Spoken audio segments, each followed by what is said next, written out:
Hello, good evening, and welcome to the program. This is Daily Politics, live on Trust TV, your go-to destination for all things politics, policy, and governance. My name is Abdullahi Ahmed. Tonight on the program, we delve into alternative governance templates proposed by opposition figures and parties as they critique and offer solutions to the current challenges facing the nation. From calls to rethink the Tinubu administration's renewed hope agenda to demands for pragmatic reforms, the opposition has laid out its vision for steering Nigeria out of its economic and governance hurdles. From former Vice President Atiku Abubakar, who was the PDP's presidential candidate in the 2023 elections, who has urged Nigerians to remain vigilant and demand accountability while expressing hope for a turnaround from the prevailing hardships. Meanwhile, Labour Party's Peter Obi advocates a break from the orthodox, pushing for governance reforms with a sharp focus on cutting costs and practical solutions. To help us unpack these viewpoints and chart a way forward for Nigeria's leadership recruitment process, we are joined by Amsfree Ajanaku. He is the Executive Director of the Grassroots Center for Rights and Civic Orientation. Also joining me on the program tonight is Suleiman Abdullahi, a public affairs analyst. Gentlemen, good evening to you both. Compliments of the season. Happy New Year. And Happy New Year, Abdullahi. It's good to see you both. Yeah, good to see you. All right. Let's set the ball in motion because the 2023 presidential candidate of the Labour Party, Peter Obi, had quite a lot to say in reaction to the president's New Year message, plus his assessment of the current trajectory of the nation and what needs to change for Nigerians to feel the impact of the agenda of the government. Here, have a listen to some of the points that he made earlier in the day. I would like to suggest some actions I will have personally approached differently. It is time to confront our national problems boldly, decisively, with a sense of urgency. And I suggest as follows: commence a visible and verifiable reduction in cost of governance to be able to allocate much needed resources to critical areas of development such as security, health, education, and poverty alleviation. Aggressively and visible attention should be given to combating corruption effectively. While addressing past corrupt practices, we must ensure proper investigations and recoveries are related to missing funds or their sources. The focus should be on eliminating current and future official malfeasance through increased transparency and accountability in public procurement and contract awards, as well as thorough monitoring of execution of projects to ensure that limited resources are efficiently utilized and applied productively. All future borrowings must be tied to regenerative investment and visible, productive assets that will benefit the nation.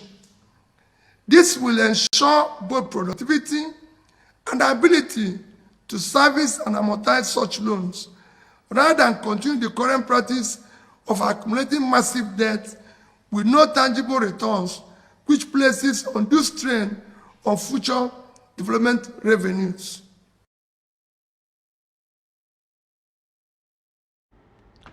Those are some of the thoughts of the Labour Party's national leader and 2023 presidential candidate, Peter Obi. They're speaking to state of affairs in the country and what he thinks the Tinubu administration should be doing to address the myriad of challenges impacting the nation. Once again, Amsfree Ajanaku is the Executive Director of the Grassroots Center for Rights and Civic Orientation, and Dr. Suleiman Abdullahi is a public affairs analyst. They will help us navigate some of these issues raised by Peter Obi, but also other members of the opposition party with regards to where we are right now as a nation. First of all, gentlemen, Doctor, let me start with you. Your take on what Mr. Peter Obi had to say on how things are going and the management of the economy from his perspective and what needs to change. What do you make of it? You see, the essence of democracy, we have other type of governance that the people are interested in. We have autocracy, we have the theocracy, we have the geniotocracy, and democracy. So in the 21st century, we are practicing democracy, which is a government of representative people, or what I will call it, Malam called it is Zanzibar, that is in the previous Tanzania. He said it is a participatory democracy, a government for the people, and the people come together from the government. And in this aspect of democracy, the beauty of it is that, look, there is what we call the government for the people, not just for the electorate, those that have enfranchised their right to have elected the leaders there. The moment you get there, it is the government that is all-inclusive. Now, what are we saying here? One, you must respect the sovereignty of the people, of the state, and what it should be all-inclusive. What we are saying here is that, look, everybody's opinion should be respected. Even though you are being voted by the populace voice, but you listen to the opposition because their critical thinking and political direction will tell you whether you are going right or wrong. In this game, let me tell you, it happened in the Second Republic. We have NPN headed by the government, that was in Lagos by Shagari. We have UPN by Awolowo. We have GNPP by Waziri Ibrahim, and we have PRP by Aminu Kanu. Then this interview was from Sabo Bakizwa in Kanu, one of the senators. He said, when we met in Lagos, it was a general agreed upon that all the political parties should be given ministerial slots. But Awolowo didn't believe in the unity, government or central government. He said the opposition should remain who they are and they should be respected for their opinion. He now called GNPP not to take the ministerial slot. Then there, Bakizwa was also called that, look, PRP should not collect. And they all agreed upon not to take any ministerial appointment because, one, the opposition will be stifled, it will be muffled, and they will compromise their stand. But if you look at it, this is the beauty of democracy. And if you look at the parliamentary system of government in UK, it was spelled out directly. The opposition, that is the minority leader in the House, have a role to play outside the parliaments. Because they are the shadow government. You understand now. So this is what we are saying. Look, if what Obi is saying, you understand now, if you look at it critically, and it's from the perspective of what? Of the opposition, we will take it as constructive, and we are marching toward a true and what? Effective democracy. Right. But if not, it is its own personal opinion, because we are marching toward the second tenure. As we are already in the second year of the democracy of this government, and in the next 1 year we'll be looking at another, campaign strategy coming out from various parties. And if that is what is saying, I'm telling you, you have got it wrong. Right. Amsfree, for the most part, a lot of people say this is just an academic exercise of intellectualism on the state of affairs, and for the most part, people don't think the opposition really matters until the campaigns come around. But what do you make of the quality of the arguments that we've been hearing, mostly from the PDP's Atiku Abubakar and Labour Party's Peter Obi, about what they think is a misdiagnosis of the economic problem as well as all the other challenges facing this country today? Yeah, absolutely. I want to, first of all, say it's commendable that we are hearing opposition waking up from their slumber, because as far as I'm concerned, as far as we are concerned as a center, the opposition so far has been disappointing in terms of when it comes to practical and real engagement of the issues of governance. While we were discussing a while ago, I was asking you a very fundamental question, which I believe Peter Obi should actually be asking himself, and even Atiku Abubakar. Where are his National Assembly members? Is he just a lone voice crying in the wilderness? Or is this a constructive opposition that is demonstrated by real commitment of the political party? Because the last time I checked, we do not have independent candidacy in our constitution. we have political parties who should be holding each other accountable. Now, the Tinubu administration has practically had a free rein in terms of how it has pushed its program, its policies. Whether its programs have been beneficial to the people of Nigeria, the opposition has been nowhere to be found. At the National Assembly, you even have opposition jumping ship. Opposition, and that is, even the fact that this National Assembly is one of the most diverse National Assembly that was produced through the electoral process. And what many Nigerians expected is that the opposition will be robust, the diverse colors of political parties, and they will be able to hold the ruling party accountable. But what have we seen?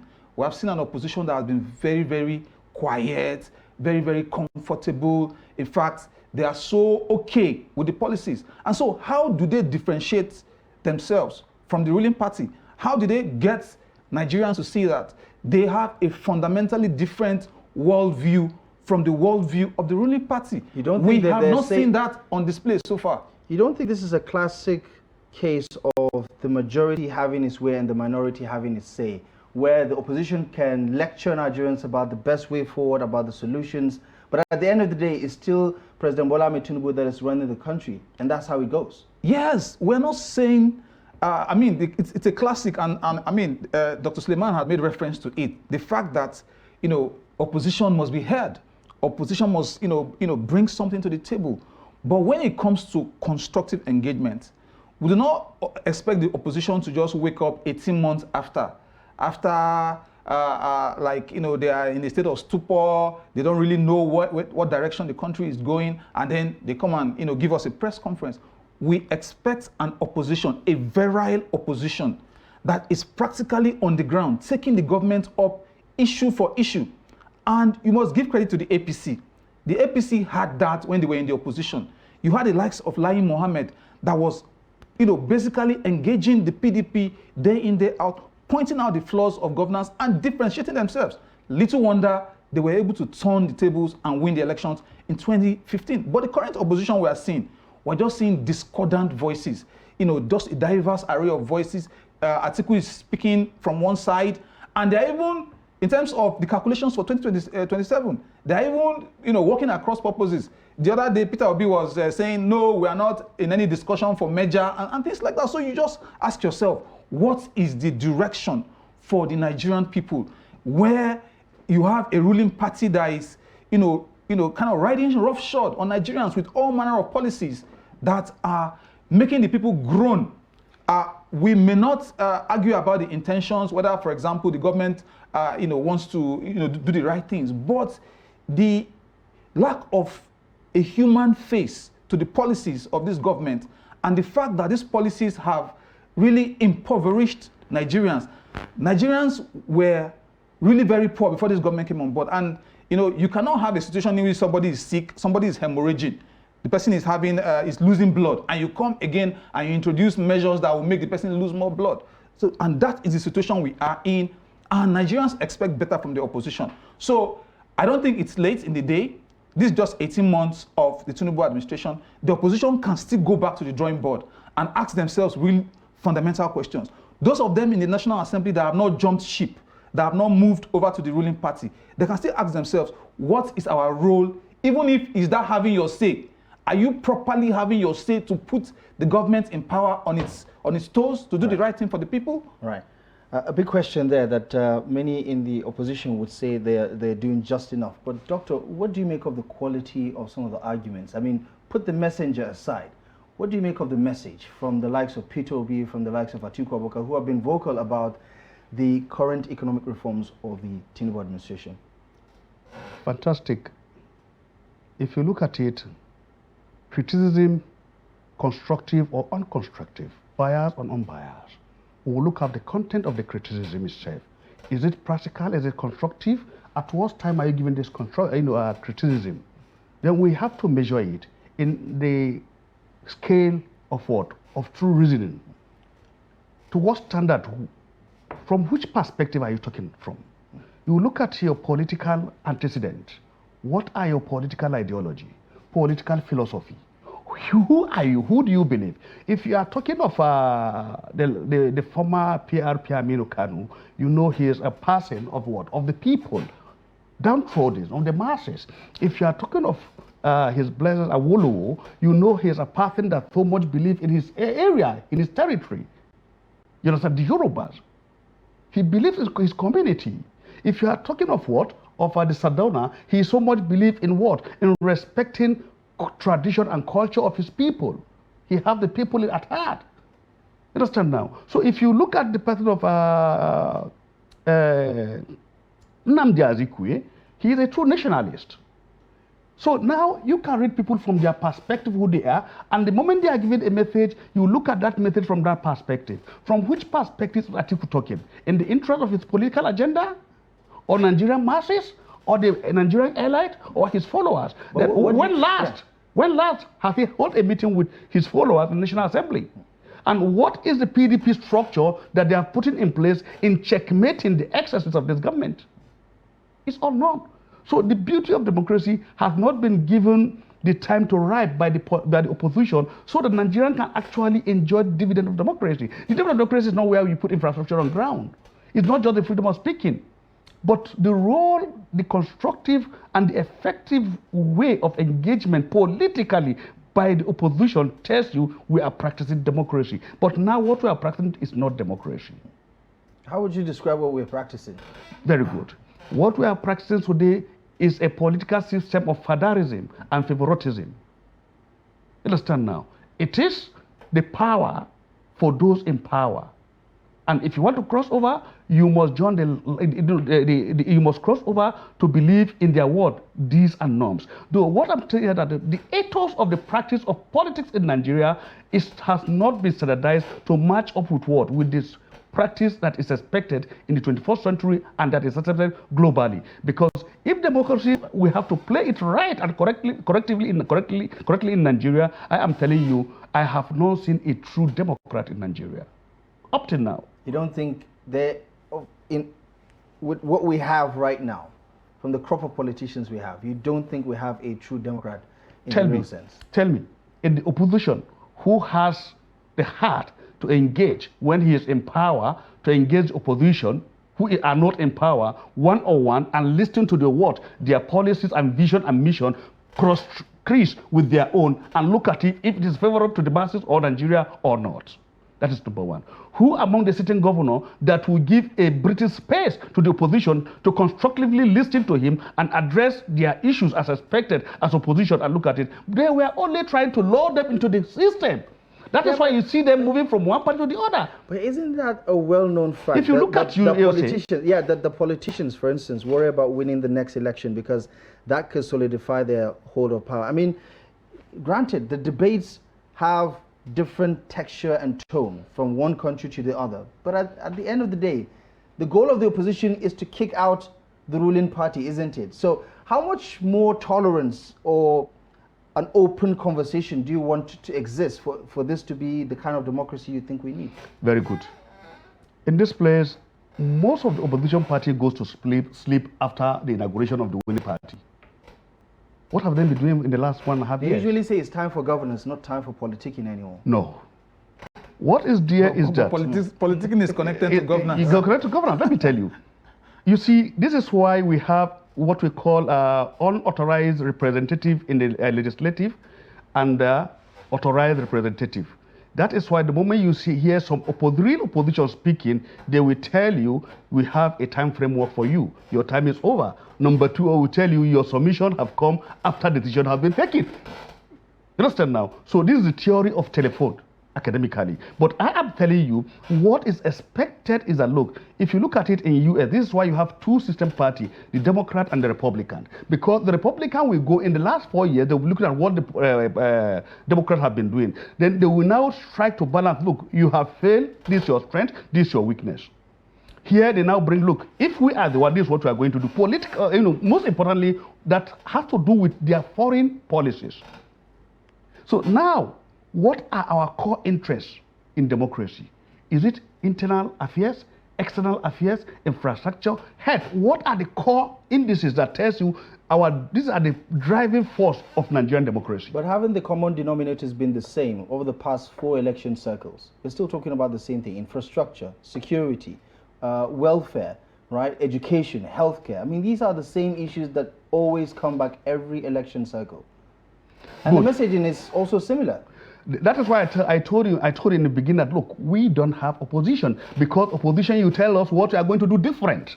Let me tell you, I have the opportunity of being a think tank of 2015 of His Excellency of Kogi State. We went to Kogi State and studied what the previous government have done in the last 16 years. We give him a blueprint. This is what have been done. This is what we are going to do different. This is why, you understand, you look at you doing something different. The opposition should look at what is Tinubu doing that is not palatable to the people. The tax reform, you understand now, you look at the whole not are against it. So now, if you have respect for culture and tradition and political belief of the people, then look, this region carry the majority, they are not in tune with this policy. Let's keep it for now, you understand, and let's look at other driving policy that could be of great advantage to the people, to the populace. Right. Okay. Mr. Amsfree, bring you back into the conversation. A lot of people feel politicians usually weaponize some of these issues, right? Exaggerate, as the case may be, how bad the situation is so that they can now exploit the emotions of the electorate and win the election on the election day. But give me a sense of what the messaging we've been hearing from the likes of Peter Obi and Atiku Abubakar, because some would argue that, listen, they are providing alternative ideas about how to fix the problem, whether it's on taxation, whether it's on the management of the economy, whether it's about local government autonomy, whether it's about reforms, amendments to the constitution that would perhaps decentralize the system that we have, whether it's about policing. I mean, all of these ideas have been parroted over and over again. In the campaigns, we know where they stand. Even after the campaigns, we know where they stand.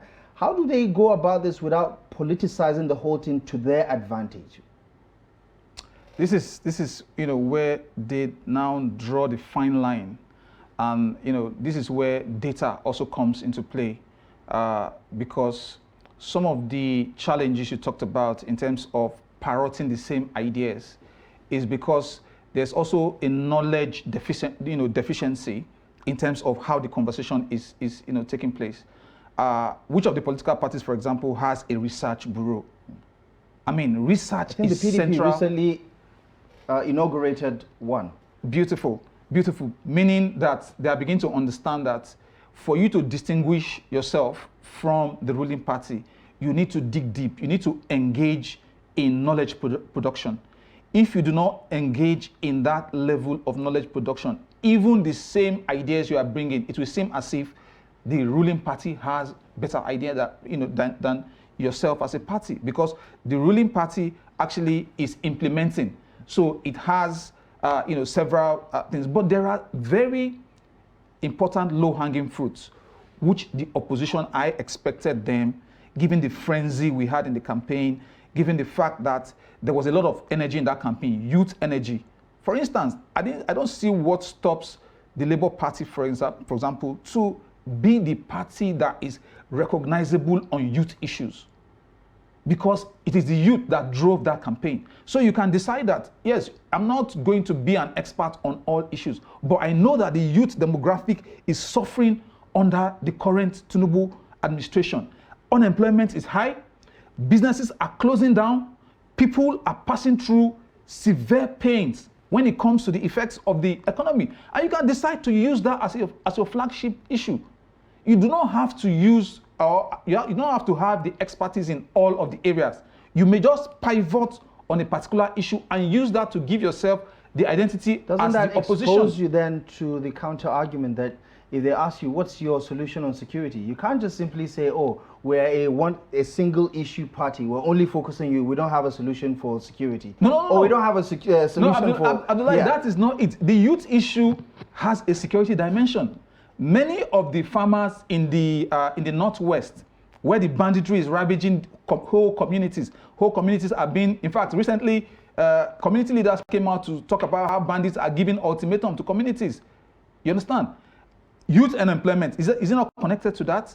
You understand? So you can take the youth issue, pivot it to security, pivot it to health, but you make that particular demographic your main focal point. You can take the issues of women, gender issues, women issues, and you take it and you pivot around it. The point being that it is, even though we know that all of the parties, they are all free market apostles, they are, Peter Obi was also going to remove subsidy. But what would have been fundamentally different in his approach to subsidy removal? This is what we would expect to start hearing, especially as 2027 comes on. Is there a market for that academic approach to addressing the issues, do you think, in Nigeria? Because when you begin to talk about voter education, political consciousness and awareness, right? We're well aware that some people go to the voting booths without even knowing who they want to vote for because their votes are for sale. It's a sad reality that we have to deal with, but that is the truth, isn't it? Most people are persuaded along sentimental, tribal lines or religious lines and so on and so forth. So given the political fault lines that we're dealing with here, is there a market for this highly intellectualized approach to addressing the issues? Yes, I would say, and I would argue strongly that there's a market for that. The fact that, I give it to Mr. Peter Obi, he ran a 2023 campaign that fetched 12 states. How did he market that? How did he talked about moving from consumption to production, which has remained a mantra that has not even been broken down into the granular details. But that message kind of fired the imagination of many young Nigerians who felt, oh, if we give this guy a chance, he's going to cut the cost of governance. Nigeria is going to move back to production. And then even if you now introduce taxation in that kind of ecosystem, your taxation will not be taxing blood. You'll actually be taxing wealth because you have created wealth. But in the case of the Tinubu administration, what is he doing? He's taxing the blood, the lifeblood of Nigerians. That's what all this tax is about. It's not taxing wealth that has been created.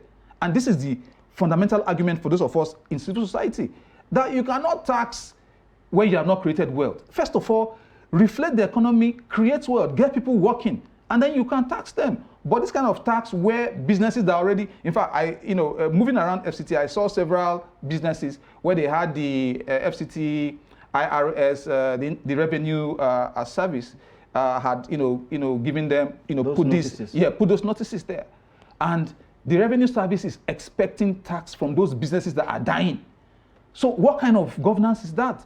And these are the things I expect the opposition to come forward, intellectualize them, and then not just, leave it at the level of big grammar, but take it to the grassroots. Right. Take it to the grassroots, and credit to the Tinubu government. The local government reform has also created an opening. Opposition can also go to the local government to start pushing ideas there. So I am for giving credit where it is due. For the local government reforms, the kind of struggle we are having now, the debates we are having, I give it to the Tinubu government that has tried for that. But in terms of the overall architecture of the economy, Nigerians are really bleeding, and we need an alternative to what is currently on display. Let's piggyback on that idea, Doctor. If, hypothetically speaking, tomorrow Nigerians are going to have an opportunity to go to the polls again, do you think the opposition has made a good enough case as an alternative? Zero. 100% zero. Do you think if there's an election tomorrow, Tinubu could possibly still win? Let me tell you. You don't downplay, you don't play with the instrument of power. He is the commander-in-chief of the armed forces. He is the commander-in-chief that controls the IG. He have the DSS, all the military and paramilitary under his control. You understand now? He has the final say in everything. So let me tell you why I said zero. In the first beginning, before the election, every party and their party leaders have their manifestos. Your manifestos tells you about the party, their vision, their mission, their political mantra. So their dream ahead, what they have in reality. So at the point in time when the government emerged, and it went to the Supreme Court, it has been declared the winner. What do? You will now start your opposition activities and as opposition party. You have your manifestos.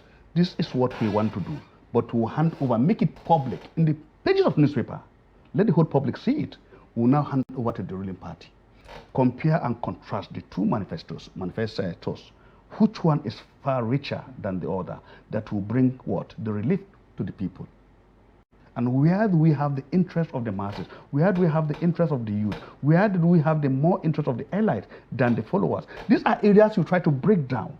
You look at the democratic setting of the Nigerian, who are those really that are in dear need of governance? You take the government to their doorsteps by all your critics. So the question you asked earlier is that, look, let me tell you, the opposition is supposed to have a research department looking at the weakness and the strength of what? Of the ruling party, come out with base issues that are base fundamental to the nation, understand now, that are really tackling the issue of Nigeria, that is really biting hard on them, then bring it out, discuss it. You are the key leader. Yeah, but Doctor, to be fair to all the parties concerned, right? They've voiced their opinions and their alternative ideas about how to go about it. From the minimum wage discussions to the various protests that we've had, to the removal of fuel subsidy, to the economic reform policy. I mean, we virtually know all of the ideas and how they think about it. Why is that not enough to send a message to the Nigerians that this is how we're different from what the Tinubu administration is doing? Let me tell you, all these are caricature of what a form of opposition, because they are being state managed for their own political interest. That is why after some time they go back to sleep. In the first instance, if you have a driven political ideology or philosophy, you understand now, politics is not a business. You understand now? If you're a politician, you are there for life. This is why we are able to describe the political argument of what? Of the Awo, of the Aminu Kanu, of the Sardauna, of the Azikiwes.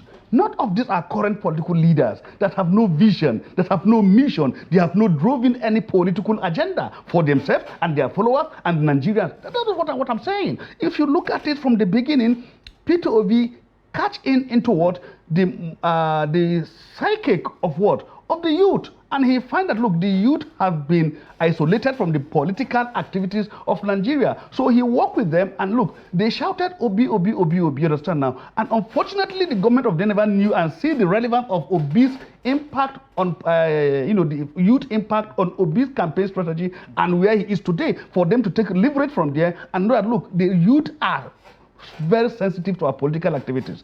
Let me tell you, now, the youth are watching and observing. In the next team, what we are going to see, history will repeat itself. You will see the same politician reforming and regrouping to come out with another political party against APC, PDP, ANPP. And this is not what is good for us. What is good for us? We need politicians that have the interest of the nation. Number one, the citizen, that have agenda, that are focused, that are leader in true concept of leadership, what it means to be a leader that will influence the people by ideological thinking, constructive way of engaging the people. You understand now? This is what we see from who ought to be a leader. Okay. Let me tell you up to now, could Atiku tell us what is his political ideology economically, politically, you don't think and we educationally? Know that already? Let me tell you, if you know it, then why do we still believe in Atikuism in Nigerian politics?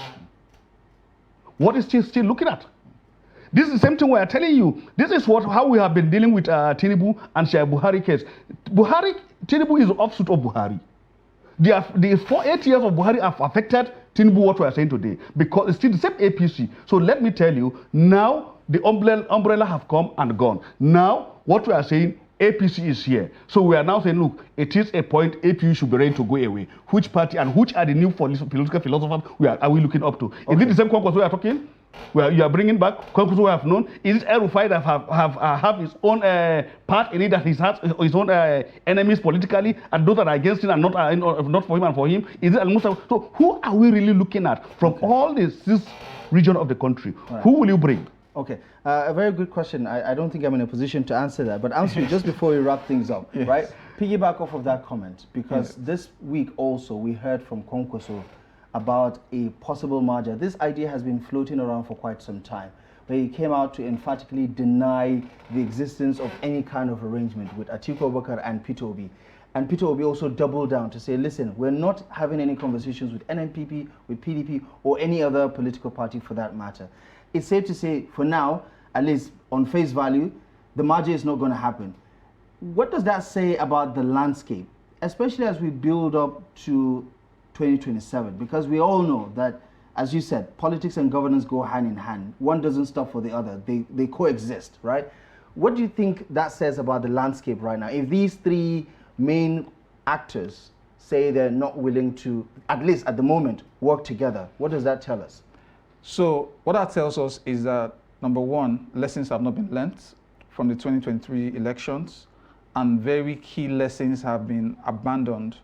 On the one hand, I believe, like Doctor also thinks, that there should be a paradigm shift in our politics.